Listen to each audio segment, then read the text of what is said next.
오는 금요일은 북한 김정일 국방위원장의 사망 10주기입니다. 달리 말하면 김정은 국무위원장이 집권한 지 올해로 10년이 됐다는 의미입니다. 김정은 위원장의 집권 10년, 북한은 무엇이 달라졌는지 취재기자 연결해서 자세히 짚어보겠습니다. 한현희 기자. 네, 통일 외교 안보부입니다. 네, 먼저 김정은 위원장 올해로 집권 10년이 된 거죠? 네, 그렇습니다. 김정은 국무위원장이 등장한 건 2009년입니다. 이후 2010년 인민군 대장 칭호를 받으며 사실상의 후계자가 됐는데요. 약 1년 만인 2011년 12월 김정일 국방위원장이 숨지면서 북한 최고 지도자에 올랐고 약 2주 만에 군 최고 사령관 호칭을 받으면서 공식 집권을 시작합니다. 네, 그때가 27살이었지 않습니까? 그래서 당시 젊은 나이에 후계자 시절까지 짧아서 불안한 시선이 많았던 것 같은데요. 네, 그렇습니다. 그래서 초기에는 권력 공고화에 집중했습니다. 특히 군을 우선했던 아버지 김정일 국방위원장의 선군 정치 대신에 모든 결정을 시스템, 특히 당 회의를 통해 결정하는 당 중심 체제로 개편하는 데 힘을 쏟았는데요.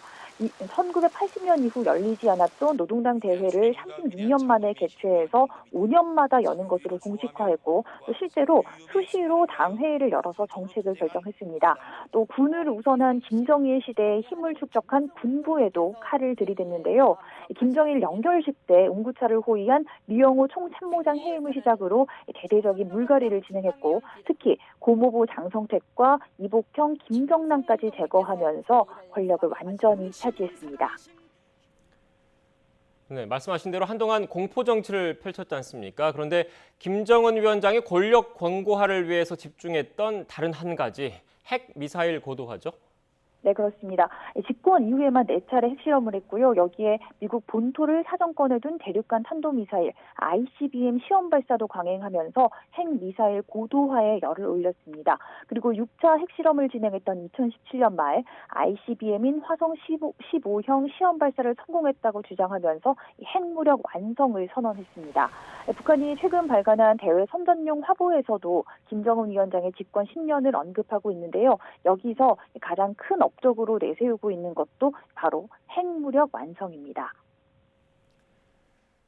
이렇게 내부 기반은 공고히 하긴 했는데 대북 제재로 인해서 경제 발전은 어려움을 겪고 있지 않습니까? 네, 그렇습니다. 인민들에게 흰 쌀밥에 고깃국을 먹게 하겠다는 각오로 경제 발전에도 힘을 쏟았지만 10년째 제자리 걸음입니다. 특히 올해는 대북 제재와 자연재해, 코로나19로 인한 국경 봉쇄까지 북한 스스로 이 삼중고라고 말할 정도의 악재가 이어지면서 민생고와 식량난 오히려 더 악화하고 있는 상황입니다. 자급자족과 자력갱생을 외치면서 내부를 독려하고 있지만 제재 해제 없이는 경제 문제 해결이 힘들다는 평가입니다. 네, 그래서 외교를 통한 돌파구 마련에 나서긴 했는데 이 역시 성과가 없는 상황이죠? 네, 그렇습니다. 2017년 핵무력 완성 선언 이듬해인 2018년 김정은 국무위원장이 본격적인 외교전에 뛰어듭니다. 남북미 정상이 판문점에서 만나는 등 상상하지도 못했던 장면이 여러 차례 연출되면서 남북 또 북미 교류까지 성큼 다가온 것처럼 느껴지기도 했는데요. 하지만 2019년 이른바 하노이 노딜 이후 남북 북미 관계 모두 다시 답답해진 상황입니다. 북한은 최근 우리 정부의 종전선언 제안에도 선결 조건을 내세운 뒤에 침묵하고 있는데요.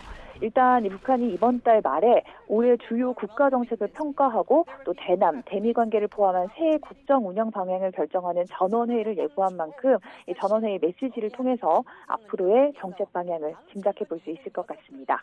지금까지 통일 외교 안보부에서 전해드렸습니다.